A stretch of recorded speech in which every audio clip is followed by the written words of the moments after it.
Council meeting Wednesday, January 14th. Meeting call to order. Madam Clerk, may I have roll call, please? Yes. Marion.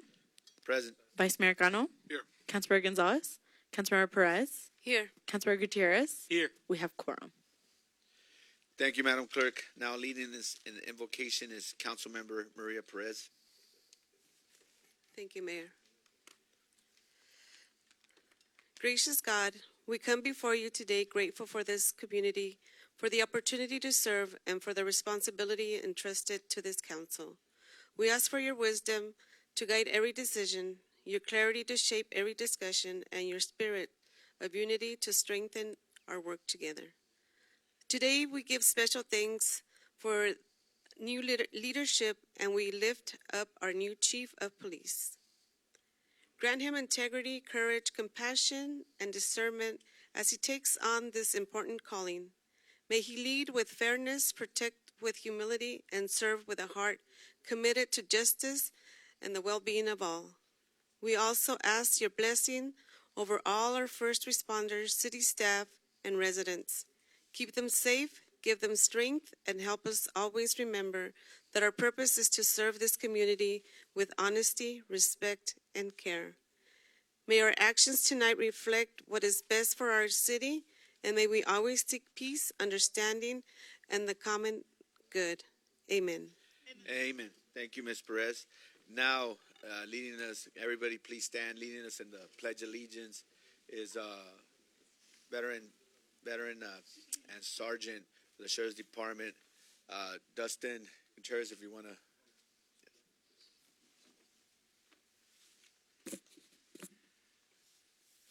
Please place your right hand over your heart and salute. I pledge allegiance to the flag of the United States of America and to the republic for which it stands, one nation, under God, indivisible, with liberty and justice for all. Thank you so much, Dustin and Maria. Now, do I have a motion to approve agenda as to form? Motion to approve. Second. Motion by Vice Mayor Cano, second by Councilmember Perez. Madam Clerk, may I have roll call, please? Yes. Marion. Aye. Vice Mayor Cano. Aye. Councilmember Gonzalez. Councilmember Perez. Aye. Councilmember Gutierrez. Aye. Motion passes. Thank you. Now, for our featured pet of the week, presented by our Community Development Director, Ms. Megan Snyder. Good evening, Honorable Mayor, Council, and community members. Tonight we have a 6-month-old female Rottweiler mixed puppy. As you can see, she's black and tan. She's roughly 6 months old. We call her Zara. She was found in McFarland under a semi during a code call, and she's extremely sweet, a little bit shy, but she's, as you can see, a great disposition and very, very, very loving. She's looking for a home. We are waiving adoption fees and happy to help through the process. We have lots of other dogs. If you're not interested in Zara, we have roughly 50 dogs in the shelter right now looking for homes. So we welcome you out. We have our shelter open every day, 7 days a week from 11 to 4. So by all means, if you're interested in Zara, come get your new pet. Any takers? Any takers? Mr. Ione, you raise your hand?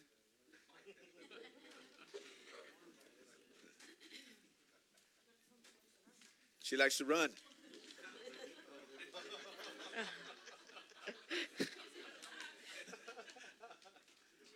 Yeah. See, the other coach is interested. A couple of the coaches, no? Mr. Robles? All right. Okay. Thank you. Now moving on, presentations, introductions, and awards. Number one, a proclamation. Can I have a motion for the proclamation? Motion. Second. Motion by Vice Mayor Cano, second by Councilmember Gutierrez. Madam Clerk, may I have roll call? Yes. Marion. Aye. Vice Mayor Cano. Aye. Councilmember Gonzalez. Councilmember Perez. Aye. Councilmember Gutierrez. Aye. Motion passes.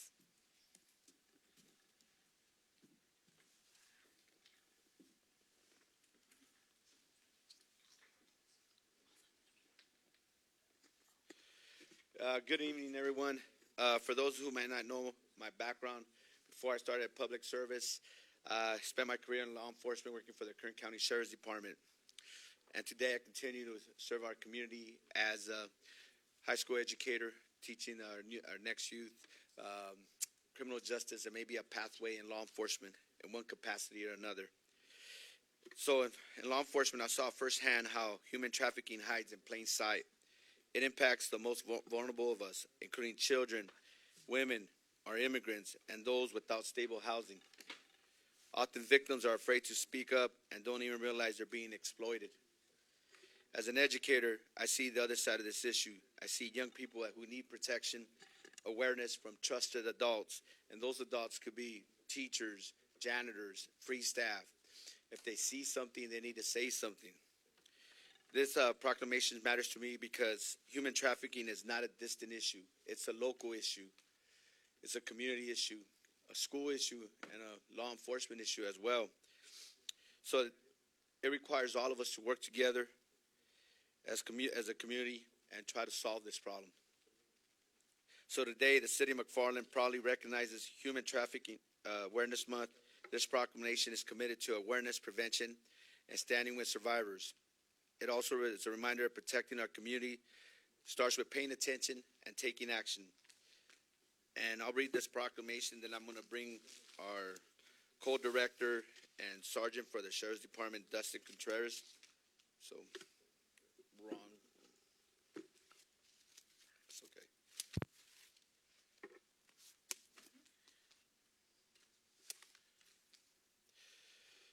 Human Trafficking Awareness Month, January 2026. Whereas human trafficking is a grave violation of human rights and public safety concerns affecting individuals, families across California, particularly vulnerable populations such as women, children, indigenous people, immigrants, and those experiencing homelessness. Whereas the current coalition against human trafficking is a survivor-informed, multidisciplinary coalition working to combat human trafficking in Kern County through prevention, protection, prosecution, and partnership. And whereas Kern Coalition Against Human Trafficking brings together law enforcement, service providers, healthcare professionals, educators, tribal representatives, faith-based organizations, and community advocates to identify victims such as survivors and prevent exploitation. And whereas recognizing Human Traffic Awareness Month helps lift survivors' voices, encourage prevention and reporting, strengthen collaboration among agencies, and honor frontline professionals who work every day to protect and support victims and survivors. Now, therefore, I, Mayor Saul Ayon, on behalf of the City Council of the City of McFarland, do hereby proclaim January 2026 as Human Trafficking Awareness Month. And now may I have co-director Dustin Contreras come up to the...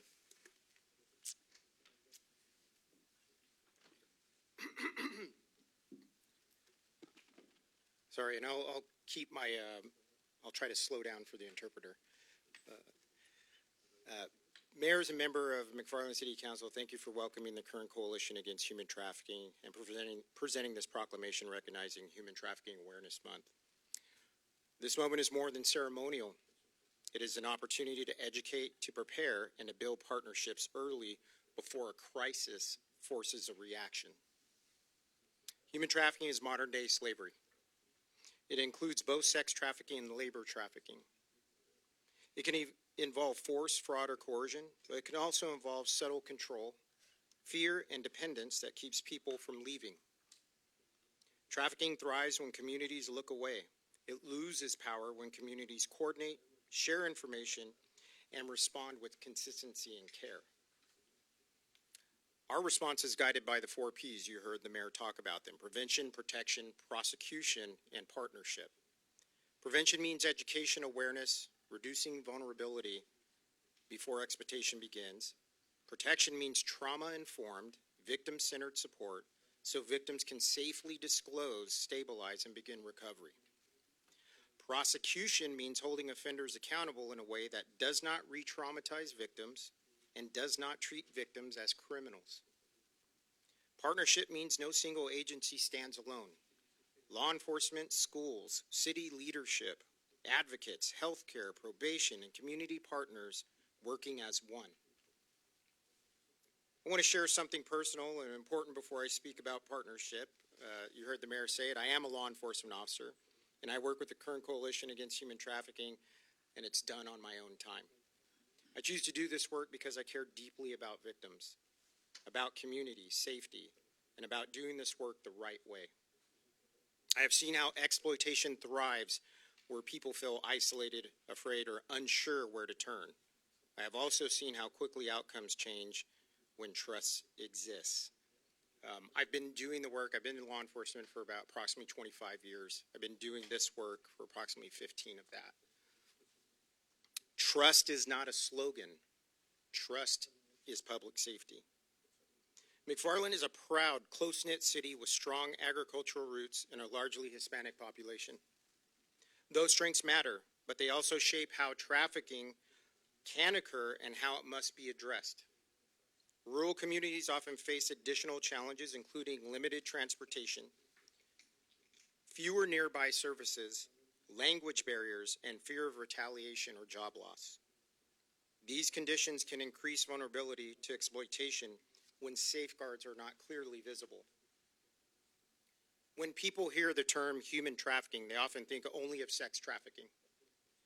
But labor trafficking is just as real. In rural and agricultural communities, it can be more common. Labor trafficking can involve forced or coerced work, withheld wages, threats related to employment or immigration, unsafe working or living conditions, and control over a person's movement or identification. Because labor trafficking often hides in plain sight, it can go unreported for years. That is why education is the most strongest forms of prevention. Sex trafficking prevention must include in our schools because traffickers target vulnerability and access. Schools can strengthen protection by training staff to recognize grooming and exploitation patterns, treating disclosures as safety concerns rather than discipline issues, and ensuring there is a clear victim-centered referral pathway. Prevention also includes age-appropriate digital safety education, monitoring high-risk indicators such as repeated runaways or chronic truancy, and creating trusted adult connections so students know where to turn before they are in crisis. The Kern Coalition Against Human Trafficking serves as a regional representative for the National Human Trafficking Hotline. The hotline number, so everyone has it, is 1-888-373-7888. You can also text 233733. The hotline is confidential, available 24 hours a day, and offered in multiple languages. We encourage both victims and witnesses to call. You do not need proof. You do not need certainty. If something feels wrong, that call can connect someone to help and begin a victim-centered response. This evening, Chief Adrian Olmos was sworn in by the mayor and the city council. Chief Olmos brings experience, continuity, and a deep understanding of this community in his new role, and that matters for consistency and trust. Strong leadership, professionalism, and community engagement within a police department are essential to effective anti-human trafficking work. Because victims come forward when they believe they will be treated with dignity, fairness, and respect. And I personally can attest to Chief Olmos's investigative prowess. He and I have worked on many cases. He acted as my interpreter for many years because my mom didn't want to speak Spanish at home and teach us how to speak Spanish. Before I close, I want to acknowledge the intersection of human trafficking and the crisis of missing murdered Indigenous people, often referred to as MMIP.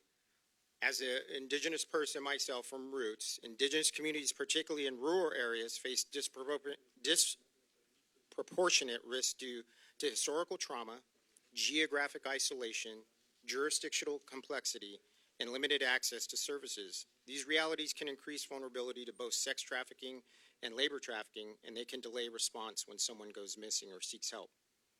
Addressing MMIP and human trafficking requires collaboration that is respectful, culturally responsive, and rooted in trust between tribal governments, local jurisdictions, and community partners. At this time, I would like to introduce Vice Chairwoman June Nature of the Tohono Indian Tribe. Vice Chairwoman Nature serves as the chairwoman of the Kern Coalition Against Human Trafficking Indigenous Subcommittee and is a leader of the Tone Indian Tribe's Community Advocacy Program. June, come on up.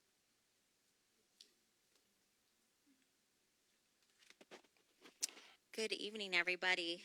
Hi, my name is June Nature. I am the current elected Vice Chairwoman of Tohon Indian Tribe. And if you've not heard of my tribe, I'm sure you've heard of Hard Rock Tohon. So that's our casino. We own that, so that's how you will get to hear more about our the tribe and most importantly the community advocacy program that I am program director of. That is my day job. That is the job I choose to go to every day because it's important. In tribal and rural communities, vulnerability often shows up in layers: poverty, housing, instability, domestic violence, historical trauma, addiction, and limited access to services. Those same conditions increase risk for both human trafficking and the missing and murdered Indigenous peoples crisis. Trafficking and MMIP intersect because both depend on invisibility, on people not being seen, not being believed, or not being reported missing quickly enough. People often disappear in plain sight. That's why advocacy, awareness, and coordinated response matter. This is why our collaboration with the current Coalition Against Human Trafficking has been so impactful. When survivors are met with trauma-informed advocates, culturally responsive support, and partners working together, people just don't survive a crisis. They begin to stabilize and heal. I've seen survivors return to school, gain employment, rebuild healthy relationships, and find their voice. And when survivors thrive, that success becomes prevention for the next person because hope is contagious. So thank you for recognizing Human Trafficking Awareness Month and for supporting partnerships that protect people, uphold dignity, and save lives.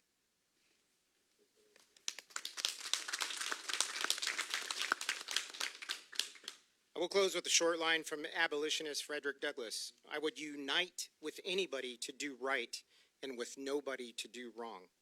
That principle guides this work: unity in doing what is right and resolve to do no harm. Thank you again to the mayor and the council for your leadership, for this proclamation, and for taking an early step to protect the safety and dignity of the McFarland community. I do want to say, so we can end on a high note, I'm from Wasco. I was a wrestler, and the reason why I was a wrestler, because I knew I didn't want to run against one of the best cross-country teams in the whole United States and possibly the country. So congratulations to you guys again, and thank you again to the council. Council, would you like to have any comments or questions? Mr. Gutierrez? No questions. Arvin asked 3. Vice Mayor, you'd ask. Mr. Perez? I'd just like to thank you for coming and informing us about this very important topic. Thank you. No questions, but good comments. Now, can we take a picture?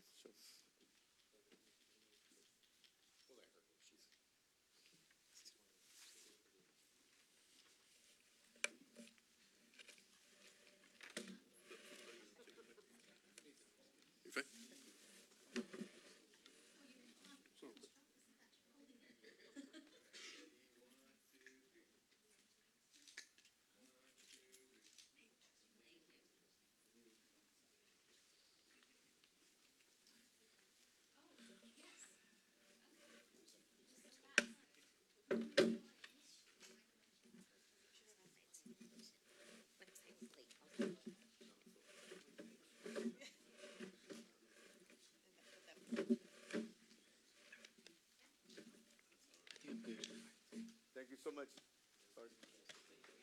Thank you.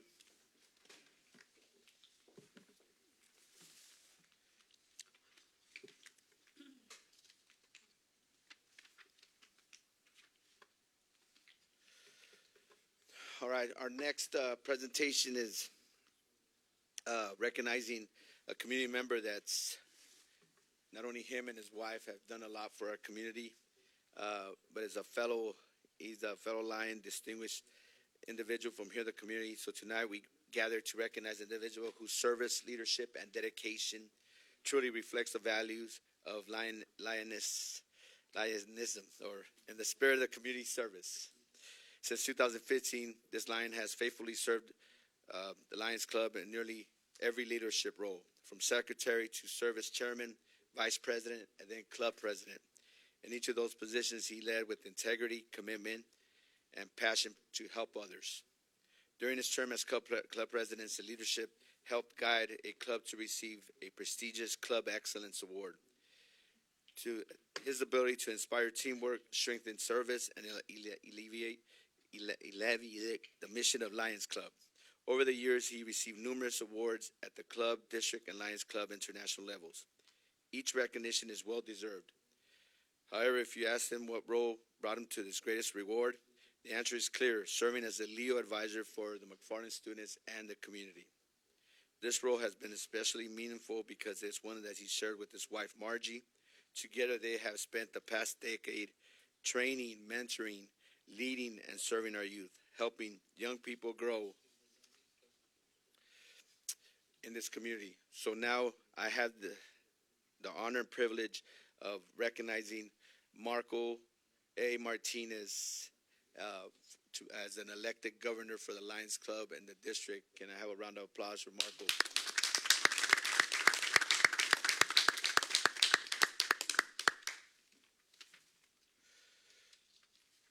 I'm going to read this proclamation before. In recognition of his appointment as District Governor, Lions of California, Southern Central Valley District 4A2, whereas Marco A. Martinez has been a dedicated member of the McFarland Lions Club since 2015, serving in multiple leadership roles, including, like I mentioned, club secretary, service chairman, vice president, club president, and leading the club to achieve its first Club Excellent Award. Whereas Mr. Martinez has demonstrated exceptional leadership at the district level through service as zone chair, region chair, district service chair, second and first vice district governor, and his appointment as district governor for the Lions of California, Southern Central Valley District 4A2. And whereas Mr. Martinez has made a lasting impact in the McFarland community through his long-standing service as a Leo advisor for the McFarland Roaring Leos, mentoring young leaders and fostering a culture of service and civic engagement.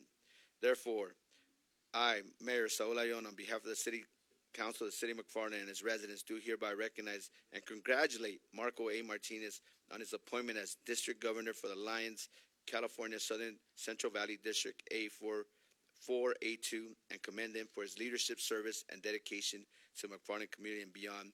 Can we get a round of applause for Marco? Marcos, the floor is yours. Wasn't prepared for a speech, but I will say the most important part is serving our community. And I say this a lot of times when my wife said, well, when we retired, we're going to be Lions. And I told her, I don't want to be drunk. That's the attitude they had back then.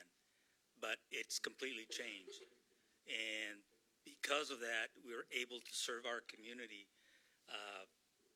in several communities, Delano, Early Mart, Wasco, and Rich Grove.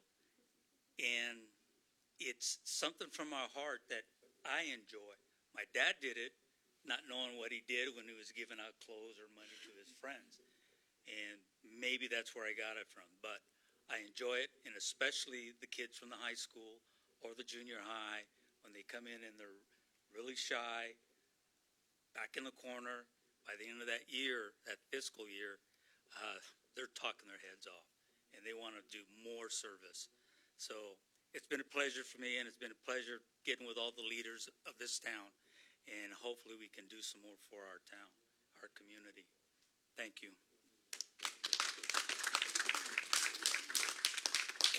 Council, we'll start with Mr. Gutierrez. Any comments, questions? I just want to thank you for your service, and I know, long list, so thank you for everything you do. Ms. Perez? Thank you, Marcos. I know how dedicated you and Margie are to this program, to the Lions Club. You guys definitely do a lot for the community. You help raise money for scholarships.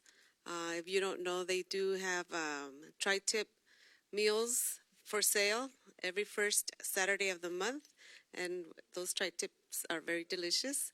So thank you for everything that you do. I know you also help families who have lost their homes to a fire or who have lost, just for different reasons. Thank you for everything that you do. Vice Mayor? I know the Lions and specifically Mr. Martinez help a lot with the community, the city especially. I know in many events, sometimes people don't get recognized for all their hard work, so this is a good opportunity. Thank you for all your hard work. Thank you, sir. Yeah, I just wanted to add that Ms. Margie Martinez used to be in every city council meeting and bringing up concerns, but we haven't seen her in 2 years, so that just tells you the progress that we're making. So, yeah, so, hey, we don't want to knock, we're elevating this, so. All right, so we can take a picture. Once again, round of applause for Mr. I want to give you my district governor pin for my fiscal year. Congratulations. Oh, thank you so much. Appreciate it. I always wanted to be alive.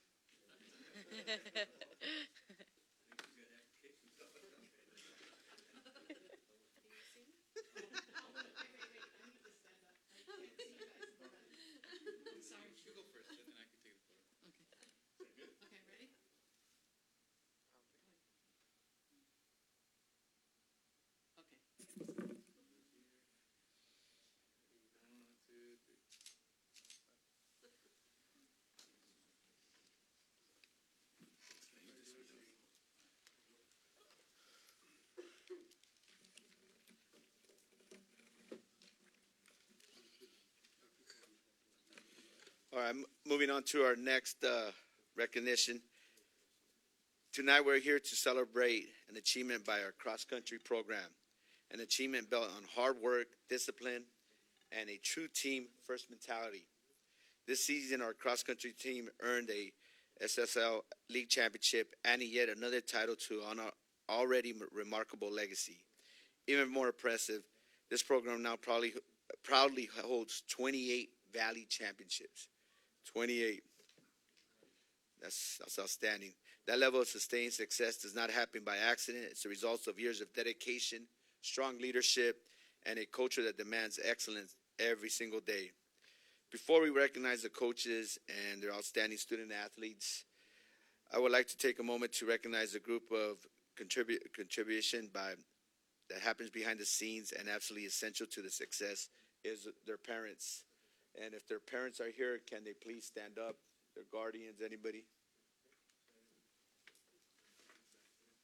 And if they're paying attention live stream, can we get a round of applause?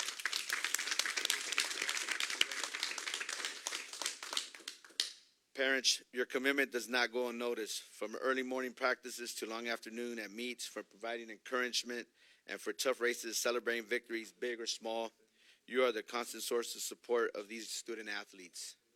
Your sacrifices of time, energy, and resources help make moments like this possible. At this time, well, thank you for your support, your belief in your children, and your partnership with this program. This success belongs to you as much as your student and your kids. Now it's my honor to recognize the head coach who led this program, his dedication, leadership, and commitment to developing not only strong athletes, but strong young people. It's evident in every championship earned and every athlete who crosses the finish line. So let me introduce our former council member and my younger brother, Mr. Amador Ayon. He likes to tell people that he's younger than me.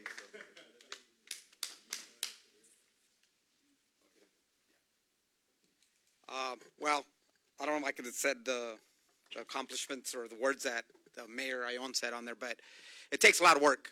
It takes a lot of work to be successful, not only in being an athlete and in anything you endeavor, career. It takes a lot of work, and it takes everybody being on the same page, and sometimes got to have a little luck in what you do. 28 championships, Valley Championships, don't just show up in front of your door. We have that tradition. We have other things that we've done that are better than that. But for this year, every year that in the last 3 or 4 years, the team's gotten better and better and better. So that's a testament to their hard work. Obviously, the parents being involved and them believing in something. And when you believe in a certain common goal, you're gonna not only succeed in athletics, but you're gonna succeed in life. And our championships are not weighed by the plaques or the trophies or the medals we get. They're weighed by the things that these young men are going to do once they leave McFarland High School. they come back and become products and become enjoying our city in one capacity or another, or get a job as an educator or as a police officer or whatever they do, hopefully they'll use those tools and skills that they got from our program and from the predecessors and all the other guys that were there, coaches and teachers and educators and council people, because our victories are not only ours, they're everyone's. And that's the only way you could be successful. So I am very, very thankful that the city council is doing this for us, and the community of McFarland is honoring our kids. But it's not only me, it's my assistant coaches, it's you guys, it's the people from before. They all put in a little bit to our successes. So we're winning, not only ourselves, we're all winning. So thank you again. So I'll introduce the kids. Let me introduce the coaches. Because a successful program, besides the kids, is only good as the people that you surround yourself with. And I've always told myself, and I've always learned from my other predecessors, that you surround yourself with winners. Okay? You surround yourself with winners, and you try to sprinkle what you know, and they sprinkle what they know onto the kids. So let me start off and bring my assistant coaches here. We have Arturo Gonzalez. Come on up. Let me tell you a little bit about Arturo.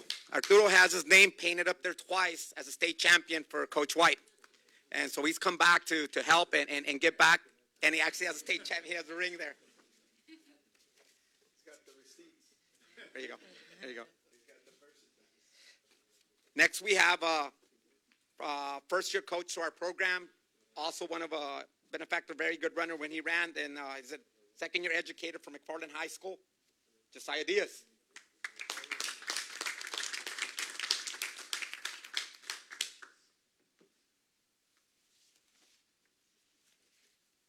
And next but not least, we have Coach Marcos Mulato, also first year. Always great assets to our program.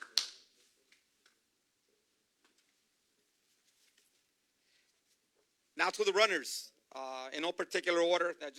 We got it here. This young man here led our team all year. Ran at the state meet, ran outstanding. Got under that 16-minute barrier. Sometimes I think my voice can carry besides the mic. But outstanding young man, has a bright future ahead of him. Senior Diego Ochoa.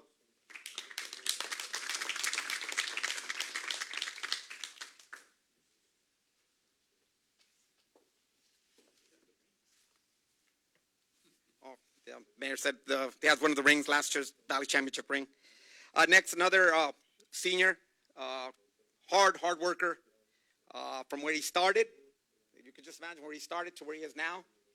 He's just blossoming and getting better and better. Senior Adam Robles.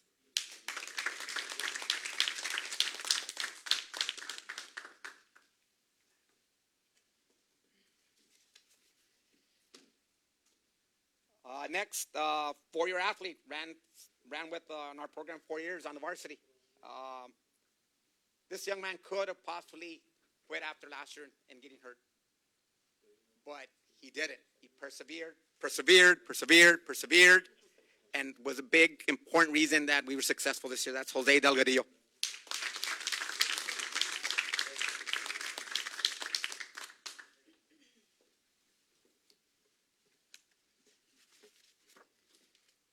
Next, one of our young ones, okay, ran outstanding, one of the top freshmen in the section, freshman Alex Reese. And it's actually a pretty good little basketball player, too.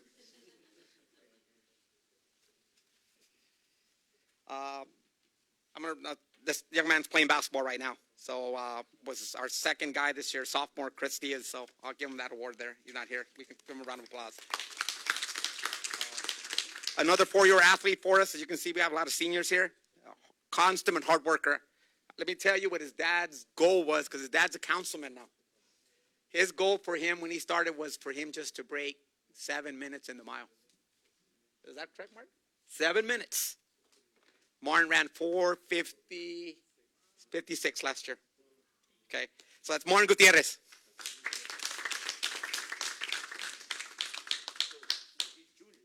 Oh, Martin Gutierrez. Yeah, well, it's not on there. The third. Next, one of our other seniors, outstanding young man, hardworking, senior Paul Diaz.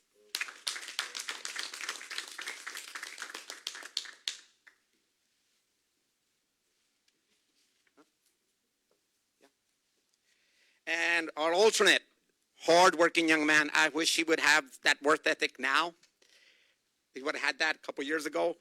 He would have been tremendous. I love his work ethic now. He was an alternate, went to our Valley Championship, didn't get to run, went to the state meet, and got to see what that's about. That's Senior Alan Lara.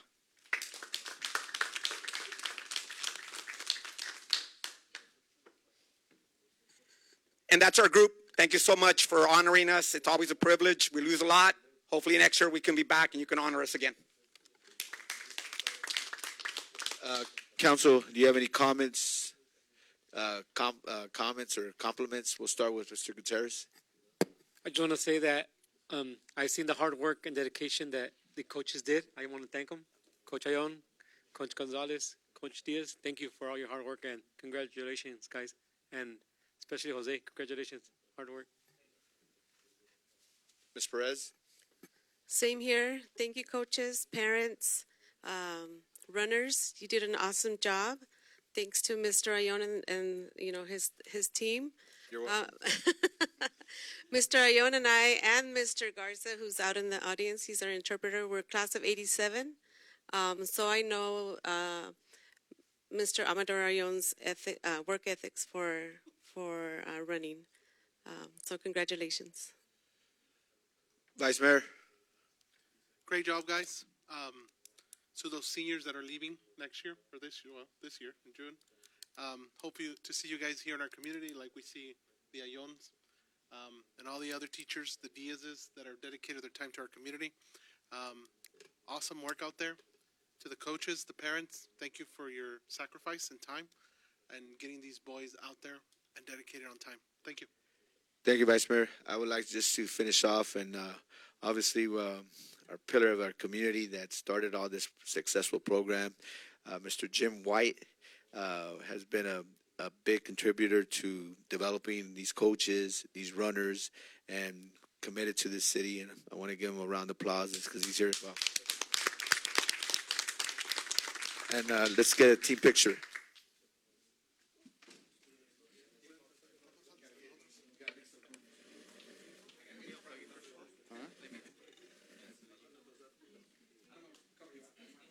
Perfect.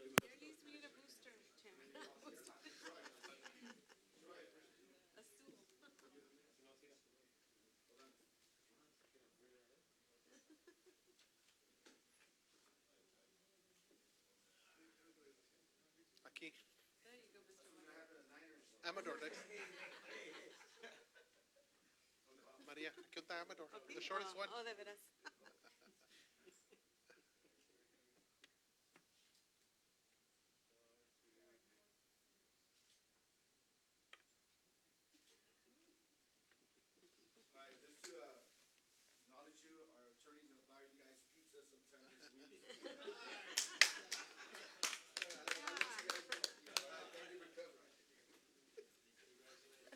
Hey, you guys have a good night. Congratulations.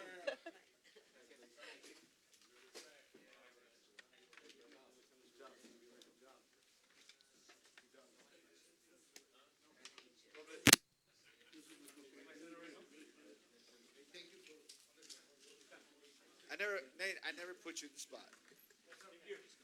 Used to be. I didn't say what kind. Okay, Marco, thank you. He's ready. He's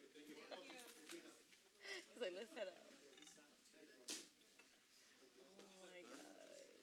Your kid is dedicated. One question. Are they gonna put the years on the water tank or the school or?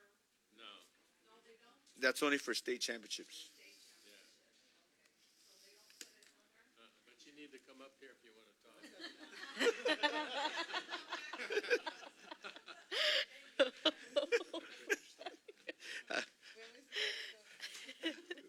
Hey, I've been told that a little bit. yeah.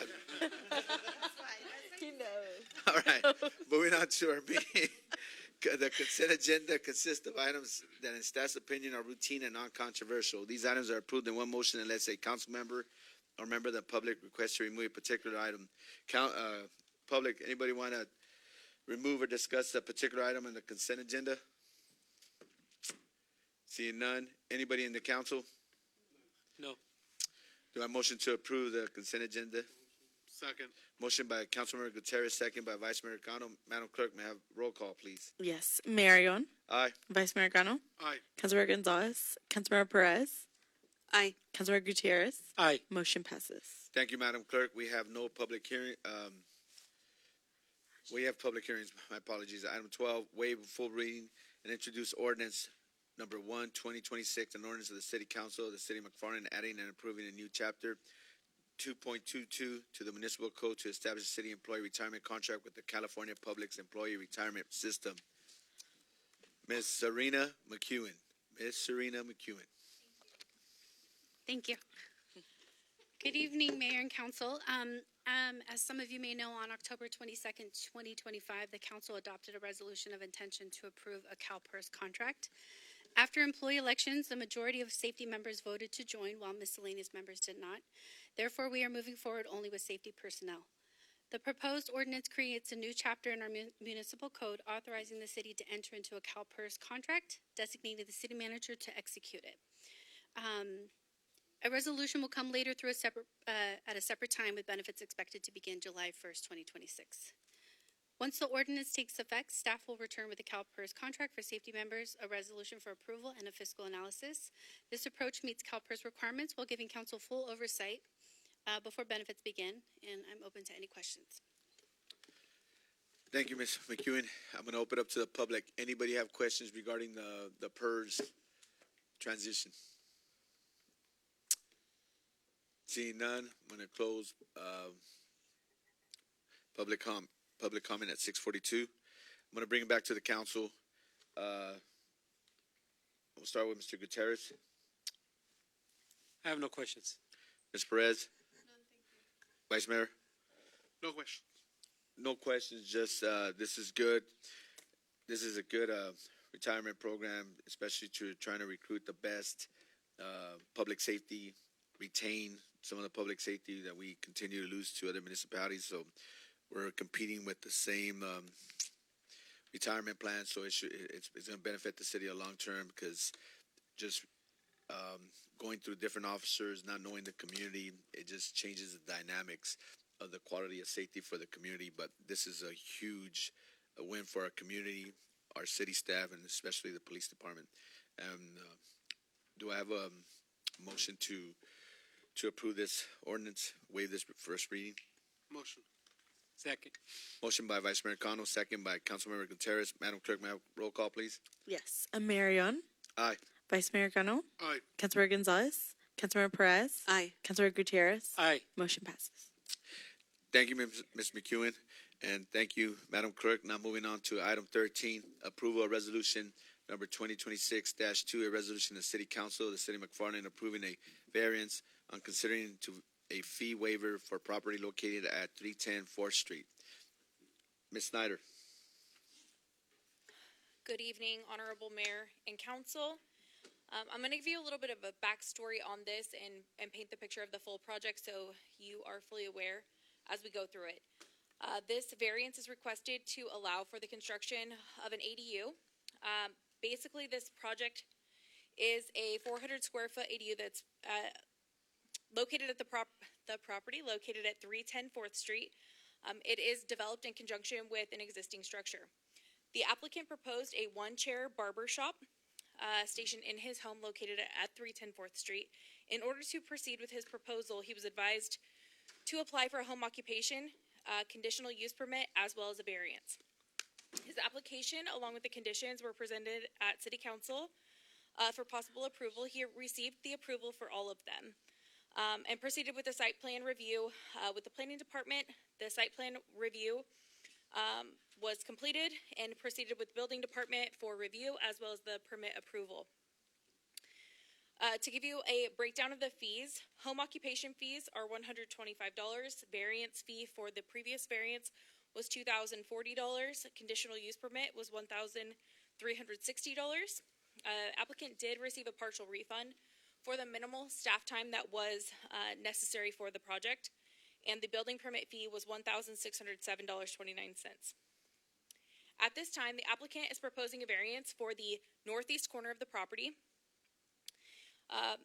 it's only at this area because of a gas meter that is posing an issue with allowing both access for public utility and meeting setback requirements. Essentially, it's a Z with the block wall. It was not called out on the plan, so there was a little bit of an issue with that. But that being said, that's the purpose of this variance proposal. The applicable zoning code requires the minimum setback of 5 feet. The applicant proposes this setback as it currently sits at 1 foot 11 inches to accommodate the block wall cutout that houses the gas meter. The proposed development otherwise complies with all applicable zoning standards in consideration to the ADU. I work with both Chief Olmos as well as the Office of Kern County Fire Marshal and received written consent from the Assistant Fire Marshal, Redstone, that essentially outlines that although it is not ideal, it does not present a significant hazard for access for firefighters. He also articulated that he found no violations to California Fire Code and has no issue granting inspection clearances for this. That being said, recommending conditions of approval that the project shall continue to be developed in substantial conformance with approved plans that were approved on November 11th, as well as that this variance applies only to the setback that's identified specifically and does not grant approval for any other deviations from the plans as set forth. All construction shall comply with the applicable building and fire codes, and any modification to the approved plan shall be subject to staff review and approval. The public hearing notice was provided in compliance with our municipal code. As far as the financial impact, the total cost for this variance is $2,040. Applicant is requesting a fee waiver as he's made the substantial financial investment on this process to date, and I'm essentially submitting this for council's direction on that. No other financial impact is expected. So based on the feedback of building, police, fire, it is my determination that the variance will not materially be detrimental to public welfare or potential for injury. It does offer some benefit to what we've seen as far as the home occupation, so we do see some value there, as well as an ADU. The ADU has no access on the east side of the property, so we have no concern in regard to a window, and we have made it clear to the applicant that we would not issue any type of permit for a window or a door to be added to that side of the dwelling for the cause of access for emergency evacuation purposes. With that, staff recommends consideration and direction, or is seeking consideration and direction on both the requested variance as well as the request for the fee waiver. I'm open to any questions. Okay. I'm gonna start with our council. If you have any questions, recommendations regarding this variance, I'll start with Mr. Gutierrez. I don't, just comments, I guess, if I'm for it, if all those people that you stated are approve it. So I just thank you for your hard work. Ms. Perez? So what we're doing is just approve, or maybe approving the variance of $2,000? No. Or, So there's two action items for council to provide direction and or approval. One is for the variance, and the second item is for the fee waiver if you see fit. Essentially, I don't have any recommendation in regard to that. It's just more so bringing it to the council's attention based on the applicant's request okay, and getting your, feedback and authorization. okay, all right, that's it. Thank you. I'll start with Ms. Snyder. How much is this individual into this project that he started a while back, if you don't mind me asking? In regard to the construction, I am not sure, but we're roughly around $6,000 in permit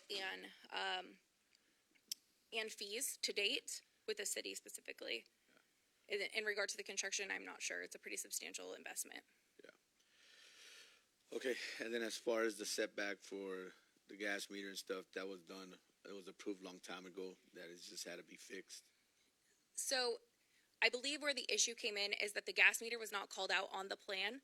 There was a block wall application that was put in, as well as the ADU, and we moved both of them forward. The gas meter is not included on that, so it was an oversight in regard to the applicant. It's one of those things that can happen, but we were trying to figure out a solution. Because the block wall is already set, it would cost a pretty substantial investment to make that change, as well as access obviously for public utility servicing. Got it. Okay. Before I make a recommendation or a motion, Vice Mayor, any questions, concerns? No, I mean, it's the fire department. It's given us a clear, yeah, I mean, it's a good. Okay. Thank you for that work. I'm going to bring it to the council, to the public. Anybody have questions, concerns regarding this variance and potential fee waiver?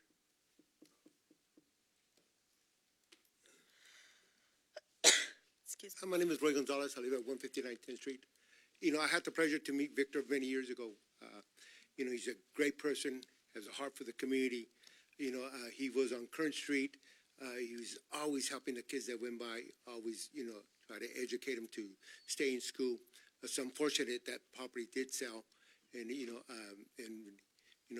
I know that he wanted to continue doing his professional job as a barber. So I'm here to, to support Victor in every which way that we can.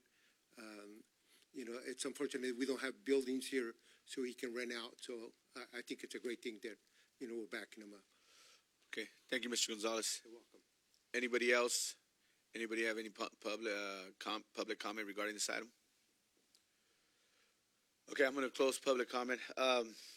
Due to the fact, the nature of the mishap of overseeing some of these permits and stuff and seeing how much the fees costing, we are trying to bring businesses and commercials here to this community.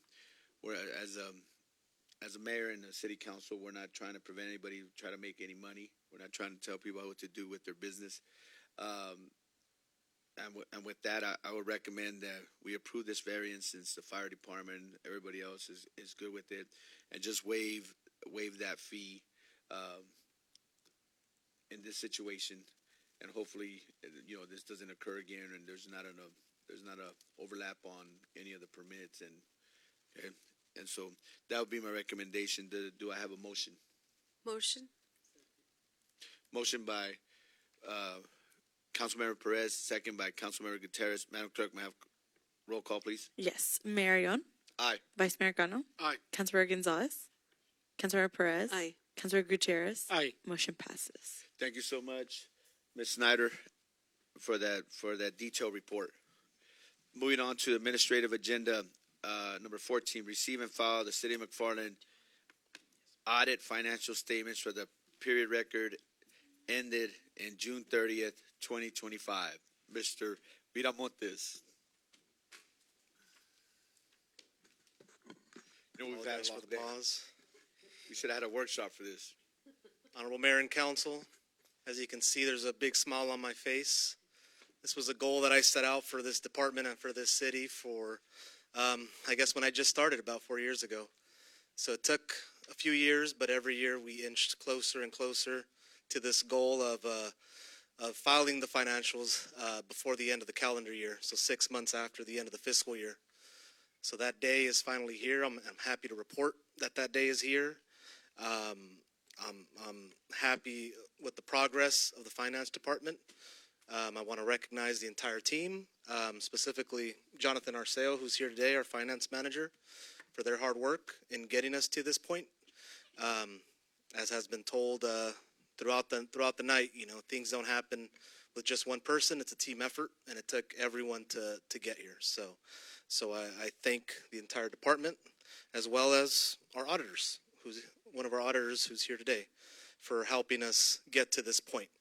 They've been with us from the start, from the mess, the madness, all of the above, the backlog, have believed in us and have helped us get to this point, have been patient. We appreciate that, their partnership in this process, and that they wanted to continue to do business with us as they, submitted a competitive bid in the RFP process. So we're excited to have a great partner in Clifton Larson Allen to help us get to this point and beyond. So with that, I'll present our auditor, Ms. Brianne Weiss, with Clifton Larson Allen, who will provide council the update. We usually call that the hot seat, but The hot seat. Okay, well, it feels less hot this year than it did last year because of all the. it was a lot hotter. And I'd also like to welcome Dad, who made sure that she made it here safely and on time. So Well, you're in the I safest appreciate city that. in the county. So. I did joke earlier that, I'm only over 40. I won't say how old I am, but that my dad still didn't trust me to drive up here on my own. So he is accompanying me today. So thank you for that. But, just to echo everything Diego said, it has been a multi-year journey to be able to issue the city's financial statements by 12/31. It is a best practice. Many organizations, many government agencies do it. And so we're thrilled to be able to be part of this journey from the beginning to the end, I guess I should say, and to be able to continue to issue these financial statements on time. I do have a brief presentation that I'll go through. I'll try not to go through it too quickly, but I assure you it's not all that interesting. Uh-oh. Am I doing it wrong? Oh. Helps to turn it on. Okay. So a brief agenda here. We're going to go through the audit scope, talk briefly about the audit process, summarize the results of the audit and any communications that are provided. I did want to have a special slide here to talk about the single audit and some delays related to that, which are no part the faults of the city. And then really just to take away a couple slides here about the upcoming standards that will be applicable in fiscal year 2026. So audit scope, we were engaged by the city to report on the financial statements, which is what we're talking about today, to provide an internal controller management letter, which we have done so, provide required communications, which we have done so, and I will summarize here, and also to report on the internal control and compliance related to the major programs that is referred to as your single audit, which I'll be referring to later in the audit or the presentation. Our audit process is a risk-based approach. I've summarized here some of the key areas that we went through during the course of the audit. Of course, we look at internal controls of the city. We primarily focus on disbursements and the procurement process at the city. We didn't identify any deficiencies in that process. We also look at revenue recognition. I assure you that somebody at the GASB that created the revenue recognition requirements was looking for job security because they are the most complex revenue recognition requirements I've seen. So that's a high area of focus, and I think we had a couple areas that were adjustments as a result of the audit and those complicated standards. We also look at the leases and SBITAs. SBITAs refers to subscription-based IT arrangements. So that's a lot of your, IT subscriptions to various systems. Those standards were implemented, I want to say 2 years ago was the new standard on those, so they're still a little bit fresh on everybody's radar, so we just want to make sure that the city has good processes in place to monitor those going forward. We look at any debt of the organization, which I know you don't have much. We also look at the financial reporting process of the organization to make sure that the organization is maintaining a good accounting process and good financial close process, and of course the expenditures. That's a key area of focus just given the volume of those expenditures. For the audit, the results here, we've issued an unmodified opinion. For those of us that are old school, that was unqualified, aka clean opinion, as good as it gets. So congratulations, just like Diego said, to the whole team. It is a team effort, so congratulations. We did identify during the course of our audit that there was some improvements we would suggest to the financial reporting process. This isn't a terribly uncommon thing. I think it was mentioned, we're in the process of we should say, cleaning things up over time. And each year, the things that we clean up become less and less significant. And so there was a handful of items that were identified this year, which management agreed and we addressed going forward. And so that was identified in the audit. And I have no doubts that management will continue to make improvements there.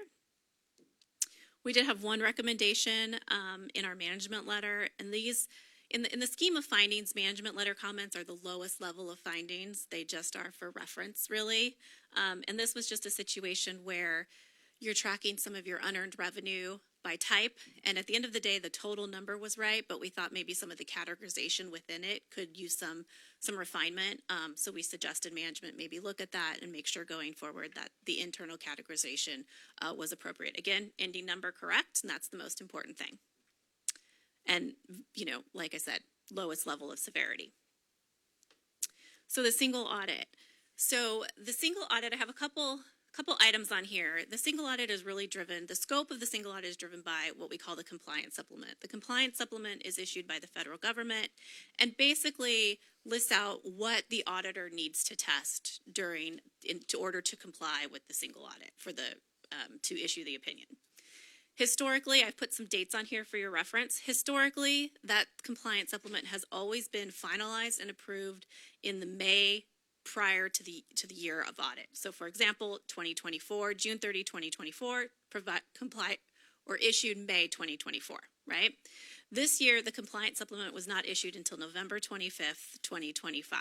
So it was well past historical time frame, well past your year end, obviously. And so as a result of that, no auditor could issue a single audit without that compliance supplement being finalized. So there was no single audits issued prior to November 25th, 2025. So as a result of that, the single audit has been delayed. Normally we would have those results for you here today, but due to those delays, we're working through it with management. I expect that it'll be issued very shortly.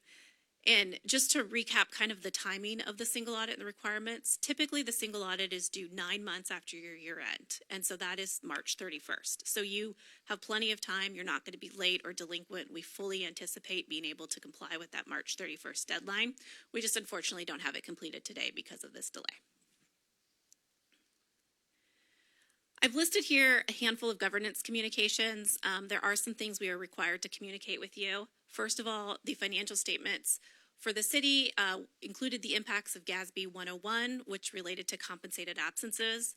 High level, that just changed how you calculated the leave for vacation and sick liability for your employees. I don't believe it was material. We did identify as we were going through the audit that your financial statements were clear, concise, and the disclosures were accurate, which we were required to let you know, and that there was an emphasis of matter paragraph included in our audit opinion related to the implementation of GASB 101 this year, which is consistent with auditing standards. There were no significant estimates. There were no difficulties or disagreements with management, which we would be required to disclose to you if there were, and there were no consultations with other auditors, which again, we would be required to disclose to you if there were. So all in all, it really comes down to a very collaborative process, as was mentioned, with management, and we appreciate their cooperation through the course of the audit. And for those of you that can't sleep at night, I encourage you to keep these slides handy because these GASB updates will certainly help you with that. But GASB 103 will be implemented next year, as well as GASB 104. I don't think either one of them will be a significant lift for the city. GASB 103 has a lot of changes, but they're all pretty minor and all really presentation based. And so we're working with Diego and Jonathan and the team to make sure that those get implemented going forward. But again, it's just a forward-looking slides. So with that, I have no more items to say unless there's any questions. Yeah, let me bring it to the public. See if they have any public comment or questions regarding the audits being potentially received and filed today. Anyone? Okay. I'm going to bring it back to the council. We'll start with Ms. Perez. Do you have any questions, concerns? Okay.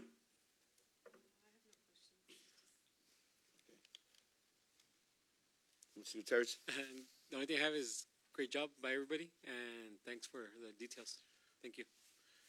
Vice Mayor? No question.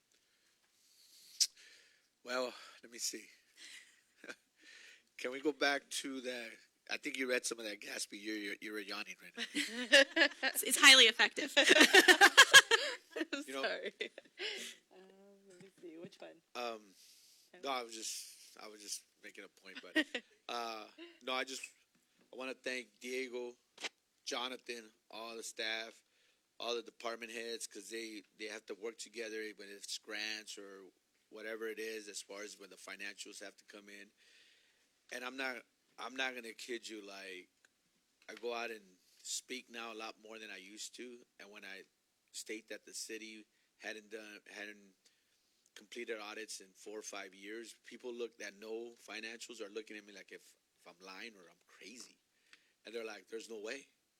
And when I continue to say how bad it was here with no audits being completed and budgets being copied and pasted, people don't realize how much work staff had to do as far as producing material that wasn't there.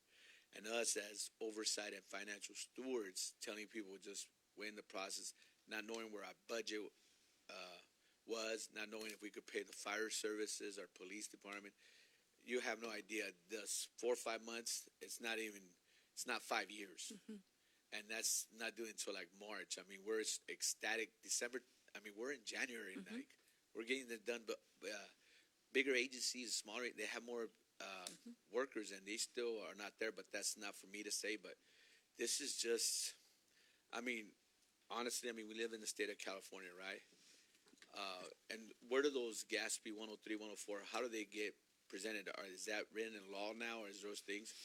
Yeah, there's a group of people, the GASB standard setting body, which typically consists of, retired people that work in public accounting or worked, for local agencies similar to yourself that apply for a position with GASB and work to create these standards, that are applied. Wow, I think it should be issued for the whole state, right? Well, they are. Yeah. But anyways, we'll control our local taxpayer base and our taxpayers' money the right way. So I just appreciate you coming out here and having your dad drive you.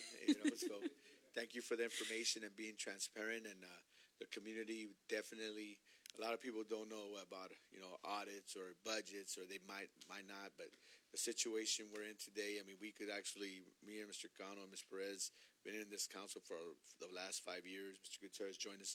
They have no idea what kind of pressure we were in, and the things we had to do to transfer everything. But I mean, when I see audits now, I'm just smiling. I sleep good. The gray hairs are going away, and I'm not dying this. So, But anyways, thank you so much. Thank you so much, Jonathan, your staff, Diego, excellent. Lets us know where we're at. And I always tell everybody that's giving us credit, it's not us. It's the department heads. It's the workers that are doing all the work. We're just providing the message. I mean, and we're the resource for them, and they're doing all the work. But thank you so much for coming out, and thank you for that diligent report. So Thank you. I'm still waiting for that award, because sometimes they recognize the city for the audits. I've seen it in other city council meetings. So I told Diego that's one thing that Next they need year. to accomplish. GFOA. Yeah. So with that, anybody else have any questions before we receive and file this item? No. Okay. We don't have the motion, so just receive and file this audit. So thank you so much. Thank you. Appreciate it. Another round of applause. Let's go. Good job, Diego.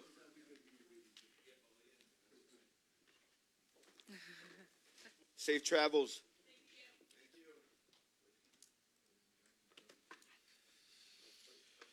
All right. Now, public comment. Members of the public wishing to address the council about any item not on the agenda may do so at this time.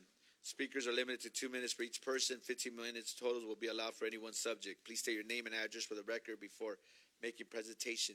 Do we have anybody from the public that would like to make presentation? Public comment. We have Chief Appleton here. How are you doing, sir? Any comments, any updates you'd like to make? No, sir. Okay, thank you so much. Excuse me. I'm going to close public comment. Now, moving on to reports from City Council on committee special district meetings. We have Current Economic Development Corporation, KEDC. Mr. Saldana, please. Yes, Mr. Mayor, members of the council, today the mayor, city manager, community development director, myself attended the West Kern Alliance meeting, which is all of the cities and economic development organizations, private sector companies that are members of Kern County EDC. That was hosted by Adventist Health today, and we attended that. We had the opportunity to report on a number of development projects and activities that are occurring in McFarland. We didn't get a chance to brag on our financial statements, but that'll be at the top of the list at the next Alliance meeting. We did confirm that we will be hosting the Alliance meeting again this May, which happens to be Economic Development Week. and so we will be hosting that in the city of McFarland. We had the opportunity to talk about the Catalyst project and to secure the involvement of the other communities and a couple of private sector entities that will participate in that strategy. Had a good conversation with Taft College and some representatives there about supporting the work that we're doing related to the workforce in that. And then the last item, and probably the key one for us, is we did make, I should say it was a jokingly pitch to have the mayor film one of the episodes of the Better Business video, which is actually marketed. It's used as a marketing tool across the nation when current EDC goes out and pitches development here. Richard confirmed with me that we will be working on getting that scheduled here in the near future. So he took that not so much as a joke, but as a serious opportunity for us, and so we look forward to getting that scheduled soon and having the mayor be one of the first cities. We'll be one of the first cities to actually record that video, and that video will go out to site locators and decision makers all across the country. So we're looking forward to that. The current EDC board meeting, I believe, meets next week, and so we'll probably have an additional update at a future meeting. Thank you, Mr. Saldana. Thank you for volunteering. I mean, mine is going to be pretty short. It's going to say McFarland is open for business. So, okay. Now, thank you so much. Moving with council statements and reports. On their own initiative, council members may make a brief announcement or a brief report on their own activities. In addition, council members may ask a question of staff or public for clarification on any matter. Provide a reference to staff or other resources for information. Alternatively, request staff to report to the City Council at a later meeting concerning any matter. Furthermore, the City Council or any member thereof may take action to direct staff to place a matter of business on a future agenda. We'll start with Mr. Councilmember Gutierrez. Well, the first thing I want to say is welcome back to Happy New Year. Us council members, we just showed up, but I want to thank the department heads for keeping our city running smoothly in holidays and New Year. I also want to congratulate you guys on the audit, but good job. I know that I'm here. I'm barely going to complete my first year, but with all the conversations, I know that we're going in the right direction. And I just want to remind everybody about the Human Trafficking Awareness Month. Remember, they said if you see something, say something. I want to congratulate our cross-country team. I know all the hard work they did, especially with my son, because he would get home tired and not want to do anything at home. But thank you for everybody that was here, but I'm ready to get back to work this 2026. Thank you. Thank you, Mr. Gutierrez. Ms. Perez? Mr. Gutierrez, I know you went to Mexico. And we were here in town, suffering with the fog and the rain. But hopefully you had a good time over there. I want to say that it was a beautiful ceremony today, swearing in our Chief of Police, Adrian Olmos. His family was here. A lot of his former colleagues were here. It's great to see how many people were here for him. We felt pretty safe tonight, as they said. The setup was really nice. The hors d'oeuvres and the food. Thank you, whoever set that up as well. He said a great speech. Everything in his speech just made a lot of sense, especially for our community. I want to say that a former city manager interim said to me, you know, it's like peeling an onion here in McFarland. I knew that we were in some trouble, and I just love the way Diego has been peeling that onion and just taking care of it. Thank you to you and your team. From what I understand, and no offense to you, Nathan, but I hear that the CPA exam is harder than the bar exam. So great job, Diego, Jonathan, for keeping up our financials.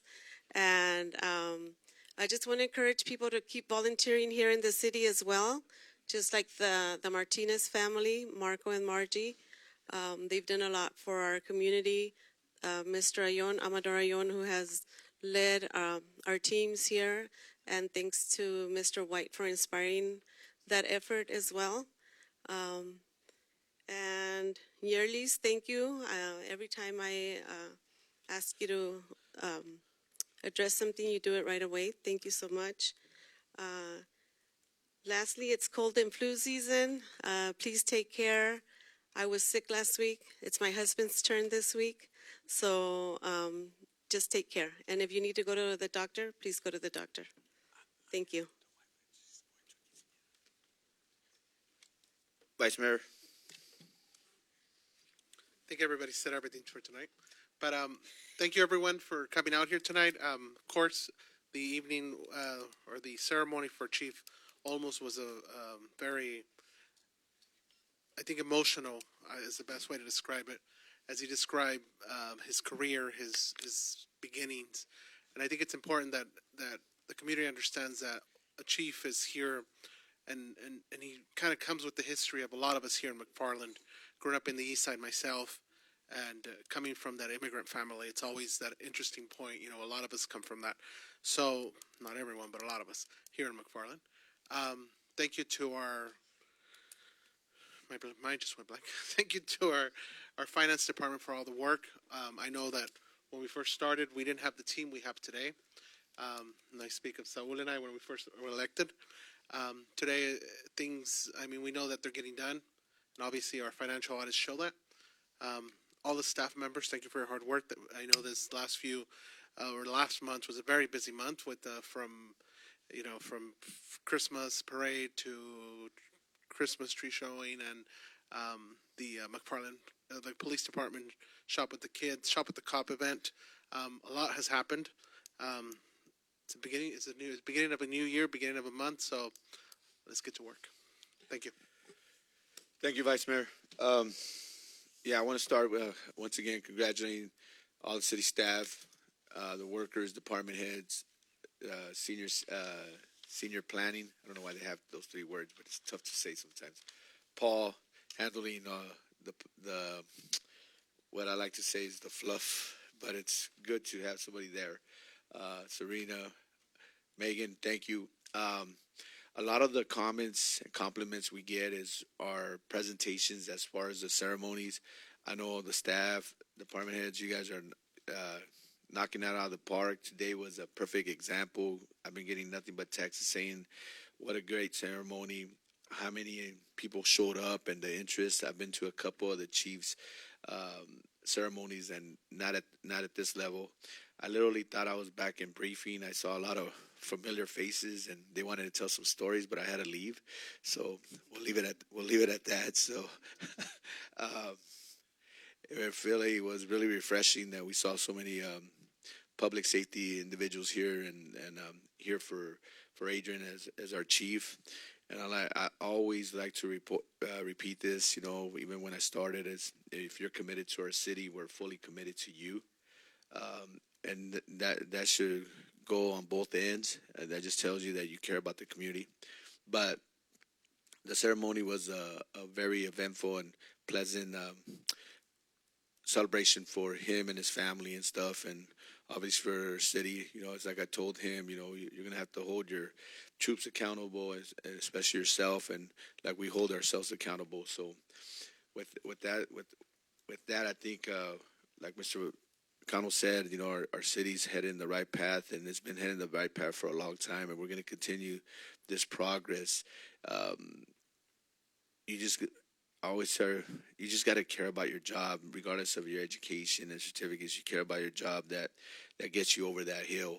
So, and that shows with our financial audits, the representation we're getting around the county, the region, the state. It's showing. We as a whole team we're making McFarland proud again. So with the respect that it deserves, and no, Nathan, I think both tests are difficult. I've never taken it, but I'll give you both compliments. So there's nobody that's smarter than anyone. Everybody has their abilities. But with that, I think that we're gonna end our. I'm not knocking on Nathan today, so. Touche. All right, I'll leave with that before we start checking IQs, because I probably wouldn't be at that spectrum. So, now I want to thank everybody for coming. I just want to congratulate the cross country boys, and the girls can't make it because the majority of them are playing other sports, but they both won Valley championships. There's games right now going on with soccer and basketball. They should be good competitive games. But I just want to wish everybody a good night, safe evening, and take care. And that ends our regular council meeting. Nathan, we're going to close session. During closed session, there's one item. It's conference with legal counsel, existing litigation pursuant to Government Code Section 54956.9D1. It's West Star Dairy versus City of McFarland. Thank you, Nathan. Thank you, everybody. Have a good night. That ends our regular council meeting.